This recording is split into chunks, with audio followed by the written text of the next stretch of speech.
Hello friends, मैं चैताली राजपुरोहित। आज मैं हिस्ट्री का एक टॉपिक लेके आई हूँ जिसका नाम है भारतीय संस्कृति एवं दर्शन। उसके अंदर एक टॉपिक है भारतीय संस्कृति की प्रमुख विशेषताएं और अनेकता में एकता का संक्षिप्त विवरण। तो आज हम पढ़ेंगे भारतीय संस्कृति की जो विशेषताएं हैं उनके बारे में, और सेकंड नंबर जो है अनेकता में एकता, उसका जो हम संक्षिप्त विवरण है वो मैं कल अपनी वीडियो में पोस्ट कर दूंगी। तो फर्स्ट नंबर हम पढ़ते हैं भारतीय संस्कृति की विशेषताएं। तो जो भारतीय संस्कृति है वो विश्व की सर्वाधिक प्राचीन यानी कि सबसे प्राचीन और समृद्ध संस्कृति रही है। और जो अन्य देशों की संस्कृतियां हैं वो तो समय के साथ साथ नष्ट होती गई, लेकिन जो हमारे भारत देश की संस्कृति है वो आदिकाल से ही अपने परंपरागत अस्तित्व के साथ अजर अमर बनी हुई है, यानी कि सबसे प्राचीन और समृद्ध संस्कृति। और इसके जो दो गुण हैं इस संस्कृति में, उदारता और समन्वयवादी गुण। तो इन गुणों से इसने न केवल अपने अंदर जो दूसरी संस्कृतियां हैं जैसे कि मिस्र की है, बेबीलोनिया की है और भी असीरिया की है, इन संस्कृतियों को अपने अंदर समाहित किया, ये तो किया ही है, साथ ही जो अपने अस्तित्व का मूल है मतलब उससे परिवर्तित नहीं होने दिया, उसको भी भारतीय संस्कृति ने अपने सुरक्षित रखा। और इसीलिए जो पाश्चात्य विद्वान हैं यानी कि जो पश्चिमी संस्कृतियां हैं या फिर अन्य संस्कृतियां हैं, उनके जो विद्वान हैं उन्होंने क्या बोला है कि अपने देश की संस्कृति को समझने से पूर्व हमें भारतीय संस्कृति को पहले समझना चाहिए। तो उन्होंने पहले भारतीय संस्कृति को समझने का परामर्श दिया है। तो आगे हम पढ़ते हैं भारतीय संस्कृति की प्रमुख विशेषताएं। फर्स्ट नंबर है प्राचीनता, सेकंड नंबर है निरंतरता, थर्ड नंबर है लचीलापन एवं सहिष्णुता और फोर्थ नंबर है ग्रहणशीलता। तो फर्स्ट नंबर हम पढ़ेंगे प्राचीनता। इसमें क्या है, विभिन्न स्थानों से प्राप्त साक्ष्य कि जो भारतीय संस्कृति है वो विश्व की जो सर्वाधिक सबसे प्राचीन संस्कृतियां हैं उनमें से एक है। और इसके जो इस सभ्यता के साक्ष्य हैं वो विभिन्न स्थानों से हमें प्राप्त हुए हैं, जैसे कि मध्य प्रदेश का भीमबेटका, उसमें जो शैलचित्र पाए गए हैं, और नर्मदा घाटी है वहाँ पे की गई खुदाई, और कुछ अन्य नृवंशीय या फिर पुरातत्वीय प्रमाणों से ये हमें पता चलता है कि जो भारतीय भूमि है वो आदि मानव की प्राचीनतम कर्म भूमि रही है। सेकंड नंबर पॉइंट हमारा यही है, आदि मानव की प्राचीनतम कर्म भूमि और उच्च कोटि की संस्कृति का विकास। के भारतीय संस्कृति के कुछ नृवंशीय पुरातात्विक प्रमाणों, नर्मदा घाटी में की गई खुदाई और मध्य प्रदेश के भीमबेटका में पाए गए शैलचित्र, इन सब प्रमाणों से ये पता चलता है कि जो भारत भूमि है वो आदि मानव की प्राचीनतम कर्म भूमि रही है। और सिंधु घाटी सभ्यता के जो विवरण है उनसे भी ये प्रमाणित होता है, पता चलता है कि आज से लगभग 5000 वर्ष पहले उत्तरी भारत के एक बहुत बड़े भाग में एक उच्च कोटि की संस्कृति का विकास हो चुका था। थर्ड नंबर हमारा पॉइंट है अध्यात्म और चिंतन की श्रेष्ठ अभिव्यक्ति।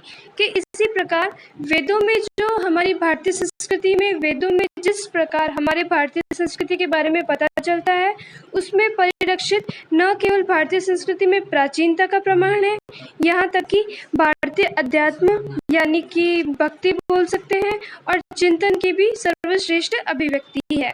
फोर्थ नंबर अन्य संस्कृतियाँ, यानी कि हमें कुछ प्रमाणों से पता चलता है कि भारतीय संस्कृति को रोम और यूनान की संस्कृति, प्राचीन मिस्र की संस्कृति और असीरिया और बेबीलोनिया, इन संस्कृतियों के समकालीन, यानी कि हमारी भारतीय संस्कृति उस समय की है जब प्राचीन रोम और यूनान की संस्कृति थी, असीरिया और बेबीलोनिया की संस्कृति थी। अगला सेकंड नंबर पॉइंट है निरंतरता, यानी कि हमारी जो भारतीय संस्कृति है वो एक महत्वपूर्ण उसकी विशेषता है कि हजारों वर्ष बीत के लेकिन फिर भी हमारी जो संस्कृति है आज भी अपने मूल स्वरूप में जीवित है, मतलब आज भी इसने अपने मूल स्वरूप को परिवर्तित नहीं किया है। तो निरंतरता में हमारा फर्स्ट पॉइंट यही है कि हजारों वर्षों के पश्चात भी अपने मूल स्वरूप में जीवित है, उसमें कुछ परिवर्तन नहीं किया है। जबकि जो मिस्र है, असीरिया, यूनान और रोम, इन देशों की जो संस्कृतियां हैं वो अपने मूल स्वरूप को लगभग विस्मृत कर चुकी है, यानी कि एक प्रकार से हम कह सकते हैं उनको मिटा चुकी है। लेकिन जो भारतीय संस्कृति है वो अभी भी अपने मूल स्वरूप में है। और हमारे भारत देश की एक और विशेषता ये है, सेकंड नंबर पॉइंट, कि यहाँ पे अनेक प्रकार की नदियों, सरयू, गंगा, यमुना, सरस्वती आदि, और वट जो पीपल है, वृक्ष है अनेक प्रकार के, और अन्य प्राकृतिक देवी देवताओं यानी कि सूर्य, चंद्रमा, नील, इंद्र, इन सब की पूजा की जाती है। और इन सब की जो पूजा है वो आज ही नहीं की जा रही, ये शताब्दियों से लेकर आज तक हो रही है। और हमारी भारतीय संस्कृति की 3rd नंबर पॉइंट एक अन्य विशेषता और है कि हवन, हमारी भारतीय संस्कृति में यज्ञ किए जाते हैं, हवन किए जाते हैं और पूजा पाठ भी किए जाते हैं। और वेदों और धर्म में करोड़ों भारतीयों की आस्था और विश्वास है। जो हमारे 4 वेद है, ऋग्वेद, अथर्ववेद, यजुर्वेद, सामवेद, इनमें और वैदिक धर्म में जो करोड़ों भारतीय हैं उनकी आस्था है और उनका विश्वास है। 4th नंबर पॉइंट है गीता और उपनिषद के। हमारे गीता और उपनिषदों से हमारे जो संदेश हैं, गीता और उपनिषदों के हजारों साल से जो हमारी प्रेरणा और हमारे कर्म यानी कि कार्य का आधार रहे हैं। इतने परिवर्तनों के बावजूद भी भारतीय संस्कृति के जो आधारभूत तत्व है, जीवन मूल्य है और वचन पद्धति है, उनमें एक ऐसी निरंतरता रही है कि आज भी करोड़ों भारतीय स्वयं को उन मूल्यों से, उस भारतीय संस्कृति से और उस चिंतन प्रणाली से जुड़ा हुआ महसूस करते हैं और इससे प्रेरणा प्राप्त करते हैं। तो देखिए फ्रेंड्स, ये हमारा 2nd नंबर पॉइंट हो गया है। अब हम 3rd नंबर पॉइंट लचीलापन एवं सहिष्णुता, इसको पढ़ेंगे। दीर्घायु व स्थायित्व प्रदान किया है कि जो भारतीय संस्कृति है उसकी जो सहिष्णु प्रकृति है, उसने भारतीय संस्कृति को दीर्घायु और स्थायित्व यानी कि अपने मूल स्वरूप में कितने शताब्दियों से ये स्थिर रही है, और दीर्घायु मतलब लंबी आयु से, बहुत शताब्दियों से ये अपने मूल को सुरक्षित रखा है। और जो 2nd नंबर है कि संसार की संस्कृतियों में से सबसे अधिक सहनशीलता भारतीय संस्कृतियों में पाई जाती है। यानी कि जो संसार की हजारों संस्कृतियां हैं उनमें से शायद ही इतनी कोई संस्कृति सहनशील हो जितनी कि हमारी भारतीय संस्कृति है।